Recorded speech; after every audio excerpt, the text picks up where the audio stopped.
জীবনে তিনটি বিষয় আছে, তিনটি বস্তু আছে, তারা যেন আপনাকে কখনো বশে না করে নিতে পারে। প্রথম হলো ধন।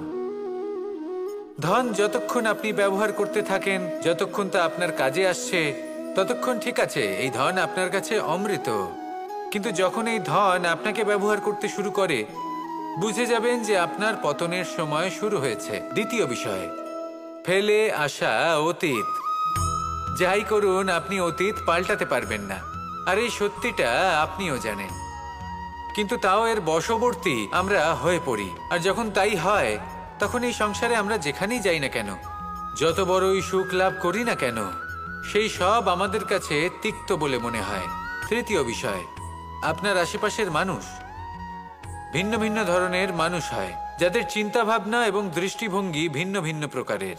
যদি এদের বশবর্তী আপনি হয়ে পড়েন, তাহলে কেউ বলবে এটা করো, এটা ভালো, কেউ বলবে এটা করো না, ওটা করো, ওটা ভালো কাজ, কেউ বলবে এই দুটোই করো না, অন্য কিছু করো। এই কথাগুলিতে আপনি এতটাই জড়িয়ে পড়বেন যে আপনি লক্ষ্যভ্রষ্ট হয়ে পড়বেন। তাই এই তিন বিষয় থেকে সাবধানে থাকবেন। যদি কোনো কিছু বশ করতে হয়, তাহলে আপনাকে বশ করতে হবে আপনার আজকে। এই সংসারে সব থেকে ভয়ানক এবং গভীর অন্ধকার কোনটা? সেটা যখন মেঘ সূর্যকে ঢেকে দেয় এবং সংসার অন্ধকারাচ্ছন্ন হয়ে ওঠে, নাকি তখন যখন সূর্যাস্তের সময় ঘনিয়ে আসে, সূর্য ঢলে যায় এবং এই সংসারে অন্ধকার ছেয়ে যায়, নাকি সেই অমাবস্যার রাত্রি যখন চতুর্দিকে ঘন অন্ধকার থাকে এবং চন্দ্রমার প্রকাশ কোথাও থাকে না? না, এই সংসারে সব থেকে বেশি ভয়ানক অন্ধকার হলো মানসিকতার অন্ধকার। মানসিকতা খুব গভীর একটা বিষয়। এই মানসিকতাই সত্যের রূপ ধারণ করে, এবং আমাদের এই মানসিকতা এবং বিবেকে একটা সূর্য থাকে। যদি আমরা এটা জীবন থেকে বের করে ফেলি, তাহলে নিরাশা, হতাশা, অসফলতা এর এমন এক ঘন অন্ধকারে আমরা ফেসে যাব যে তার থেকে বাইরে বের হওয়া প্রায় অসম্ভব ব্যাপার হয়ে দাঁড়াবে। বড়ই কঠিন হয় সেই সময়। সেই জন্য ইতিবাচক মনোভাব থাকা খুব প্রয়োজনীয়। এটা ভাববেন না যে এটা আমার সাথে কেন হলো, এই সমস্যা কেন এলো, ওই ব্যক্তি আমার সাথে এটা কেন করলেন। এটা ভাবুন যে আমি জীবনে যে পরিস্থিতিতে দাঁড়িয়ে আছি, তার থেকে আমি ঠিক কিভাবে বাইরে বেরোতে পারবো। যতই ঘন অন্ধকার থাকুক না কেন, খুব ছোট একটা আমাদের জীবনে আমরা যখনই এমন কোনো মানুষের সাথে পরিচিত হই যে বয়সে, পদে এবং আর্থিক দিক থেকে আমাদের থেকে পিছিয়ে, তখন আমরা সবাই খুব হীন নজরে তাদের দিকে দেখি। মনেই করি না যে সেই ব্যক্তির নিজস্ব একটা অস্তিত্ব রয়েছে, তার নিজেরও একটা মাহাত্ম্য রয়েছে। আমাদের মনেই হয় না যে আমাদের সামনে দাঁড়িয়ে থাকার যোগ্যতা আছে তাদের। চলুন আপনাকে একটা প্রশ্ন করি, শূন্যের নিজস্ব মূল্য কোথায়? আপনি বলবেন কিছুই না। শূন্যের আবার নিজস্ব মূল্য কোথায়? কিন্তু যখন এই শূন্যই কোনো সংখ্যার সাথে এসে যুক্ত হয়ে যায়, কোনো অঙ্কের সাথে এসে যুক্ত হয়ে যায়, তখন তার মূল্য অনেক গুণ বৃদ্ধি পায়। অর্থাৎ এই শূন্যের মূল্য অবশ্যই আছে। আর আমাদের জীবনেও এমন কিছু ব্যক্তি থাকেন, তাদের দেখে মনে হয় যে এদের কোনো মূল্যই নেই। কিন্তু যখন এই ব্যক্তি কারোর সাথে এসে জুড়ে যান, তখন তার মূল্য সেই ব্যক্তির বৃদ্ধি ঘটায়। এই সংসারে এমন কোনো ব্যক্তি নেই যার কোনো মূল্য নেই। যদি আমরা ধনুকের কথা বলি, তাহলে তার জন্য একটি দড়ির প্রয়োজন হয়, যেটি প্রত্যঞ্চা হিসেবে ব্যবহৃত হয়। যদি এই প্রত্যঞ্চা না থাকে, তাহলে ধনুকের কোনো মূল্যই থাকে না। যদি প্রত্যঞ্চা না থাকে, তাহলে ধনুকের অস্তিত্ব অসম্পূর্ণ থেকে যায়। এই সংসারে যে কোনো ব্যক্তি হোক বা এই সংসারে সব থেকে বেশি কঠিন কাজ কোনটা? কেউ বলবেন যুদ্ধ করা, কেউ বলবেন ধন অর্জন করা, আবার কেউ বলবেন জ্ঞান অর্জন করা সব থেকে বেশি কঠিন। এবার প্রত্যেক ব্যক্তির নিজস্ব অভিজ্ঞতা আছে, আর সেই অনুসারে তার নিজস্ব একটা উত্তর আছে।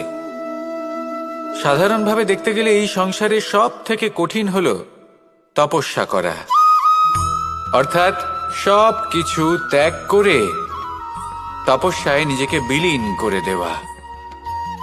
এবার এর থেকে বেশি কঠিন এই সংসারে আর কি বা হতে পারে?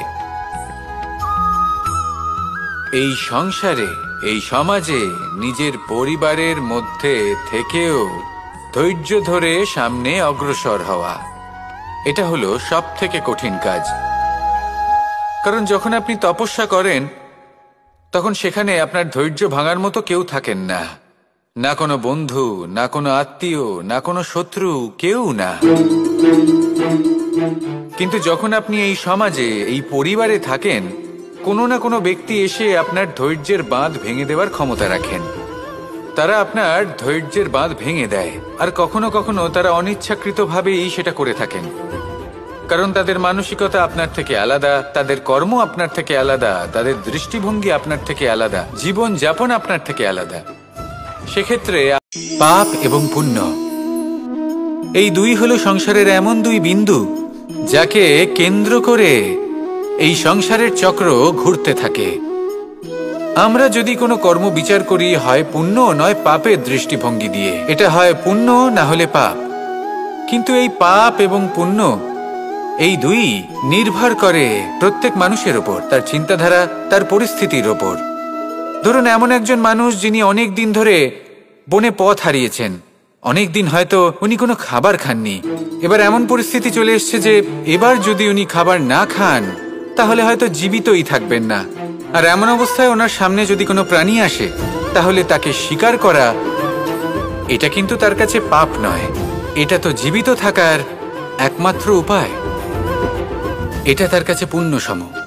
আর যদি আমি এমন একজন ব্যক্তির কথা বলি যিনি সরল, যিনি একটি সুখী, শান্ত, সুরক্ষিত জীবনযাপন করছেন, তার কাছে কিন্তু এটা পাপ। এইরকমই এই সংসারে ভিন্ন ভিন্ন পরিভাষা আছে পাপ এবং পুণ্যের। তার মধ্যে যদি আমি আপনাকে একটি সরল পরিভাষা দিই, সেটা হলো, জীবনে যখনই কোনো কর্ম করবেন সেটা নিয়ে একটু ভেবে দেখুন যে এই যে কাজটা আমি করছি তার ফলে এই যে অন্য মানুষেরা আছেন এই সংসারে, তারা কি দুঃখ পাবেন? যদি তারা দুঃখ পান তাহলে সেটা পাপ। যদি আপনি এমন কোনো কর্ম করেন যার ফলে অন্যরা প্রসন্নতা লাভ করেন, তাদের মুখে হাসি ফুটে ওঠে, যদি তারা প্রেরিত হন, জীবনে সামনে এগোতে পারেন, তাদের বিকাশ হয়, তাহলে এটা হলো পুণ্য। বলেন যে জীবনে কাদের সঙ্গ লাভ করছি সেটা খুব গুরুত্বপূর্ণ। এক ঝুড়ি ফলের মধ্যে যদি একটা পচা ফল আপনি রেখে দেন তাহলে আস্তে আস্তে সমস্ত ফল পচে যায়। সেই জন্য কথায় আছে যে কুসঙ্গ থেকে দূরে থাকো। কিন্তু কি করা যায়? এই সংসার খুবই ছোট, যেখানে আমরা কাজ করি, যেখানে আমরা থাকি, যে পথে আমরা আসা যাওয়া করে থাকি, যে পথে আমরা ভ্রমণ করি, সেখানে এমন অনেক সংখ্যক ব্যক্তি থাকেন যাকে দেখে আমরা মনে করি যে এদের থেকে দূরে থাকতে হবে। তখন আমরা কি করতে পারি? তাদের কি আমরা পরিত্যাগ করব? তাহলে এই সংসারে এমন অনেক মানুষ আছেন, তাহলে কি সংসারই পরিত্যাগ করব? না, সেই ফলের মতন হবেন না যারা একটি পচা ফলের উপস্থিতির জন্য নিজেরাও নষ্ট হয়ে যান। বরং হয়ে উঠুন চন্দন বৃক্ষের মতন, যেটা আসলে সাপেদের বাসস্থান, যেখানে অনেক সংখ্যক অত্যন্ত ভয়ানক বিষধর সাপ থাকে। তারপরেও এই চন্দন, সে কিন্তু নিজের শ্রেষ্ঠত্ব হারায় না, এর মূল্য কিন্তু সেই একই থাকে। মনে রাখবেন, এই সংসারে নিজের সঙ্গ বদলানোর পূর্বে নিজেকে বদলান। নিজেকে কিছুটা এমন ভাবে গড়ে তুলুন যে কেউ আসুক না কেন সে যেন আপনাকে বিভ্রান্ত বা